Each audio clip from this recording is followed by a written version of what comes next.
News India 24। क्या किसी से पूछा जाता है कि आप प्रमाण पत्र दिखाइए आप किस धर्म से हैं? उस विरासत को फेंक दीजिए। आपकी जड़ में, जमीन में ये सदन माखौल उड़ाने की जगह नहीं होती। आप ऑथेंटिकेट कर दें। जिन लोगों को दर्द होता है, जिनकी दुकानें बंद हो रही हैं, उन सब के दुकान को प्रधानमंत्री नरेंद्र मोदी जी ने बंद कर दिया। उनके पेट के दर्द को हम समझते हैं और इसके लिए उनके लिए दवा भी हमारे पास है। चिंता ना करें। इस देश को खतरा यहाँ के मीर जाफरों और जयचंदों से है। ऐसे मीर जाफर जयचंद से देश बचे।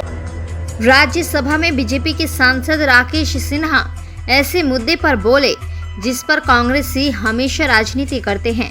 उन्होंने सेक्युलरिज्म को लेकर ऐसा भाषण दिया जिसे सुनकर मोदी भी गदगद हो जाएंगे। उन्होंने देश को बांटने वाले लोगों को जमकर खरी खोटी सुनाई और देखिए कैसे कड़े शब्दों में ऐसे लोगों को करारा जवाब दे डाला। आप भी सुनिए इस सांसद का दमदार भाषण। जब इस देश में 2014 में एक सरकार बनी, अनेक प्रकार की कोलाहल, जिन लोगों की हल की जड़ और जमीन उखड़ गई, गरीबी और भूख की न जाति होती है, न संप्रदाय होता, न क्षेत्र होता, न भाषा होता, और जन औषधि केंद्र शुरू किया गया, तो क्या किसी से पूछा जाता है कि आप प्रमाण पत्र दिखाइए आप किस धर्म से हैं? जन औषधि केंद्र पर एक ही चीज पूछा जाता है, आपको किस जेनरिक मेडिसिन की आवश्यकता है, वो मेडिसिन हम दे रहे हैं। यह सबका साथ, सबका विकास, सबका विश्वास, सबका प्रयास नहीं है तो और क्या है? ये विपक्ष में बता दें। प्रधानमंत्री नरेंद्र मोदी जी ने वो जो खाई पैदा हुई 47 से लेकर 2014 तक की, जिस बोर्ड को लगाकर पंडित नेहरू चलते रहे, प्रधानमंत्री नरेंद्र मोदी उस बोर्ड को लगाने के लिए तैयार नहीं है। आपको जो कहना है कह लीजिए। हमारी सरकार सबका साथ, सबका विकास, सबका विश्वास और सबके प्रयास के आधार पर चलेगी। कि हमारा संविधान और हमारी विरासत दोनों हमें इस बात की अनुमति नहीं देता है कि हम लोगों को बांटे, हम लोगों को समान आंखों से देखें। इसीलिए मैंने कहा, जब प्रधानमंत्री नरेंद्र मोदी जी ने 2014 के बाद एक घोषणा की कि हम तुष्टीकरण की नीति को नहीं अपनाते हैं, यानी कि कानून के आधार पर, संविधान के प्रावधानों के आधार पर, नीतियों के आधार पर देश चलेगा, और देश चलने में हम धर्म को बीच में नहीं लाएंगे। सब लोग जानते हैं हम 47 के बाद हिंदुस्तान को उस त्रासदी से, उस यात्रा से गुजारना नहीं चाहते हैं। इसीलिए तो विभाजन विभीषिका दिवस के रूप में जो प्रधानमंत्री जी ने मनाने का निर्णय लिया, उसके पीछे कारण क्या है? जिस देश को बांट दिया गया, लाखों लोग घर विहीन हो गए, निर्दोष बच्चे और महिलाओं के साथ जो ज्यादती हुई, इसकी कल्पना तक नहीं की जा सकती है। क्या इस विभीषिका को हम जाने नहीं? उस विरासत को फेंक दीजिए। आपकी जड़ में, जमीन में आजादी के बाद, प्लीज, आजादी के बाद, प्लीज, अरे बैठ जाइए, बैठ जाइए, मत चिल्लाइए, कुछ समझ लीजिए बात को।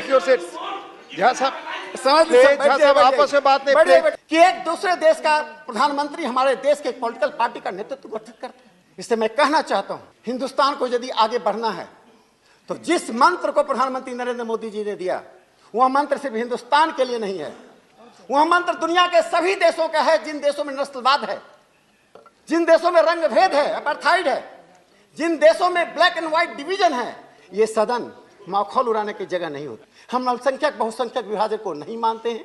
हम वन नेशन वन पीपुल की अवधारणा को मानते हैं। तभी हम भारत के लोग कहलाएंगे, अन्यथा खंडित रूप से हम देखे जाएंगे। और अंत में 2014 से लेकर 2022 तक ऐसे किसी कार्यक्रम के बारे में बताइए। जावेद भाई बता रहे थे कि स्कॉलरशिप का बजट कम हो गया। आपको मालूम है सभापति महोदय, एक ही व्यक्ति 4 स्कॉलरशिप लेता था। नाम को का परम्यूटेशन कम्बिनेशन बैठा के एक एक व्यक्ति को 4-4 स्कॉलरशिप मिलता था। भारत सरकार ने ऐसे लोगों को अलग किया तो बजट तो कम हो गए। हमने लोगों को कम नहीं किया। सभापति महोदय, मैं इसको प्रमाणिक रूप से ऑथेंटिकेट सोमवार को कर दूंगा।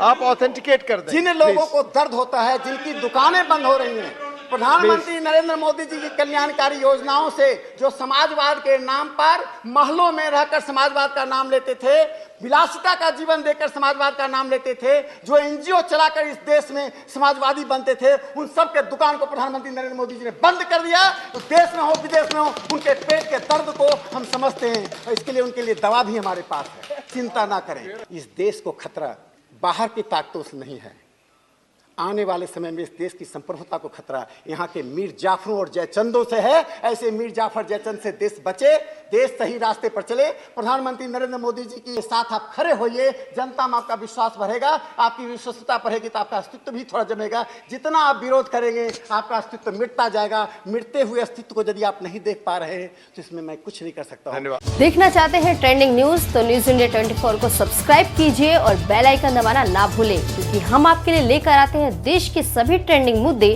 जो आप देखना चाहते हैं।